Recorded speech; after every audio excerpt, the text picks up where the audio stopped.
keajaiban dunia yang masih berdiri sampai hari ini. Hari ini saya berada di Gizeh, Mesir, dan di belakang saya ialah binaan berusia lebih 4,500 tahun. Bayangkan pada zaman ini belum ada mesin, belum ada kren, belum ada teknologi moden. Piramid ini dibina semasa pemerintahan Firaun Khufu dengan ketinggian asal hampir 146 meter dan setiap batu yang digunakan beratnya antara 2 hingga 15 tan. Persoalan yang masih belum terjawab sehingga hari ini ialah bagaimana manusia zaman dahulu mengangkat dan menyusun batu seberat ini dengan ketepatan yang luar biasa. Bila berdiri di depan piramid, rasa dia sangat berbeza. Dalam gambar nampak biasa, tetapi bila depan mata kita rasa kecil dan kerdil. Tak hairan kenapa ramai mengatakan tempat ini mempunyai aura yang tersendiri. Ada teori mengatakan piramid dibina menggunakan ramu tanah. Ada juga yang percaya sistem air digunakan. Malah ada yang mengaitkan dengan bantuan makhluk asing. Namun satu perkara yang pasti, manusia zaman dahulu memiliki kepakaran dan perancangan yang sangat hebat. Di kawasan ini juga terdapat Sphinx, patung berkepala manusia dan berbadan singa yang penuh misteri, termasuk kehilangan hidungnya yang masih menjadi tanda tanya sehingga hari ini. Bila melihat piramid, saya terfikir manusia dahulu membina sesuatu untuk bertahan ribuan tahun. Manakala manusia hari ini sering membina sesuatu hanya untuk viral beberapa hari. Sejarah ini bukan sekadar batu, tetapi peringatan tentang kesungguhan, ilmu dan perancangan jangka panjang. Tanpa Sungai Nil, tiada Mesir. Sungai inilah yang menghidupkan tamadun Mesir sejak ribuan tahun lalu. Dari zaman Firaun sehingga hari ini. Sekarang saya berada di atas bot menyusuri Sungai Nil waktu senja. Suasana dia sangat tenang dan sinematik. Dahulu, air Sungai Nil menjadi sumber kehidupan utama untuk pertanian, perdagangan dan penempatan manusia. Setiap kali Sungai Nil melimpah, tanah di sekitarnya menjadi subur dan dari sinilah lahirnya sebuah tamadun besar. Hari ini Sungai Nil bukan sahaja menjadi sejarah, tetapi juga nadi kehidupan moden. Mesir menyusuri sungai ini sambil menikmati makan malam atas krus membuatkan kita sedar, Sungai Nil bukan sekadar air yang mengalir, tetapi saksi bisu perjalanan sebuah tamadun yang bertahan ribuan tahun. Kalau nak rasa Mesir yang sebenar, inilah tempatnya, Pasar Khan Al-Khalili di Cairo. Pasar ini sudah wujud ratusan tahun dan masih menjadi nadi kehidupan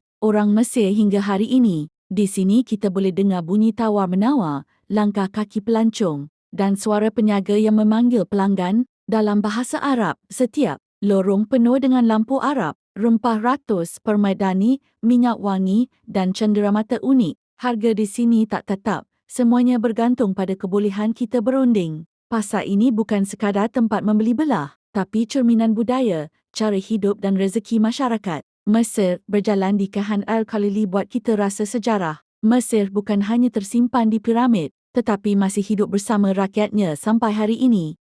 Di hadapan saya sekarang ialah Masjid Al-Azhar, salah satu pusat ilmu Islam tertua di dunia yang telah berdiri lebih 1000 tahun. Dari sinilah lahir ribuan ulama dan cendekiawan Islam yang menyebarkan ilmu ke seluruh dunia. Al-Azhar bukan sekadar masjid untuk solat, tetapi institusi pendidikan yang menjadi rujukan umat Islam sejak berabad-abad lamanya. Suasana di sini sangat tenang, penuh dengan pelajar dari pelbagai negara yang datang menuntut ilmu. Bila berada di Al-Azhar, kita rasa hubungan antara sejarah, agama dan kehidupan masih bersambung hingga hari ini. Tempat ini mengingatkan kita bahawa kekuatan sesuatu tamadun bukan hanya pada binaan batu, tetapi pada ilmu dan akhlak yang diwariskan dari generasi ke generasi. Di sinilah tersimpannya ribuan artifak Mesir purba. Muzium Mesir di Cairo. Dalam bangunan ini terdapat mumia sebenar Firaun, harta karun Tutankhamun, patung, perhiasan dan tinggalan berusia ribuan tahun. Orang Mesir purba percaya kehidupan tidak berakhir dengan kematian.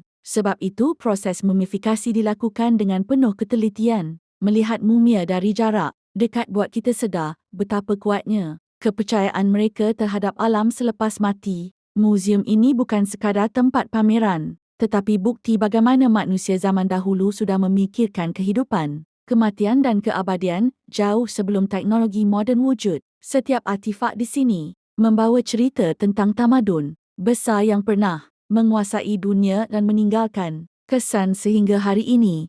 Sekarang saya berada di Luxor, bandar yang sering digelar muzium terbuka terbesar di dunia. Di hadapan saya ialah Kuil Luxor, binaan agung yang dibina lebih 3,000 tahun lalu dan masih berdiri, megah hingga hari ini. Pada waktu malam, suasana di sini jadi lebih dramatik dengan cahaya lampu yang menyinari. Tiang-tiang besar penuh ukiran hieroglif. Dahulu kuil ini menjadi pusat upacara keagamaan dan perayaan besar Firaun, termasuk perarakan suci yang melibatkan ribuan orang. Bila berjalan di kawasan ini, kita rasa seolah-olah melangkah masuk ke dunia silam di mana kuasa, kepercayaan dan seni bersatu dalam satu binaan. Luxor membuktikan bahawa Mesir bukan hanya tentang piramid, tetapi sebuah tamadun besar yang hidup di setiap sudut negaranya. Di sinilah terletaknya Valley of the Kings, tempat persemadian Firaun-Firaun Mesir purba termasuk Tutankhamun. Kawasan ini dipetik kerana tersembunyi di celah gunung batu, jauh dari sungai dan penempatan manusia.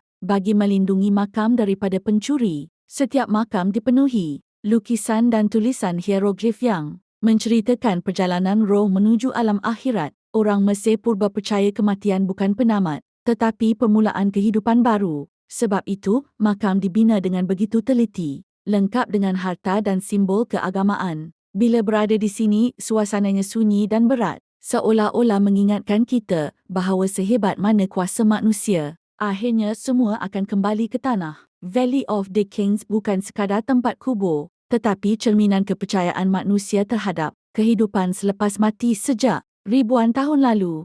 Sekarang saya berada di Gurun Sahara, kawasan luas yang sunyi dan kelihatan tidak berpenghujung. Di sini tiada bangunan tinggi, tiada bunyi bandar, hanya angin, pasir dan langit terbuka. Gurun ini mengajar kita tentang kesabaran dan ketenangan, kerana setiap langkah di atas pasir terasa perlahan dan berat. Pada waktu senja, cahaya matahari yang jatuh ke atas pasir mencipta suasana yang sangat indah dan menenangkan jiwa. Di tengah kesunyian ini, kita mula sedar betapa kecilnya manusia. Berbanding alam ciptaan Tuhan, Gurun Sahara bukan sekadar padang pasir, tetapi tempat untuk berfikir, merenung diri dan menghargai kehidupan dengan lebih sederhana. Sebagai penutup perjalanan di Mesir, saya berada di Alexandria, bandar tepi laut yang berbeza suasananya daripada Cairo dan Luxor. Di sini, Mesir bertemu dengan Laut Mediterranean dan pengaruh Eropah jelas terasa pada seni bina dan gaya hidupnya. Alexandria pernah menjadi pusat ilmu dunia dengan kewujudan Perpustakaan Alexandria yang terkenal suatu ketika dahulu. Angin laut, bunyi ombak dan suasana bandar ini memberi rasa tenang selepas menyelami sejarah Mesir yang berat dan mendalam. Alexandria mengingatkan kita bahawa Mesir bukan hanya tentang padang pasir dan piramid, tetapi juga tentang kepelbagaian budaya, ilmu dan kehidupan yang berkembang di sepanjang sejarahnya.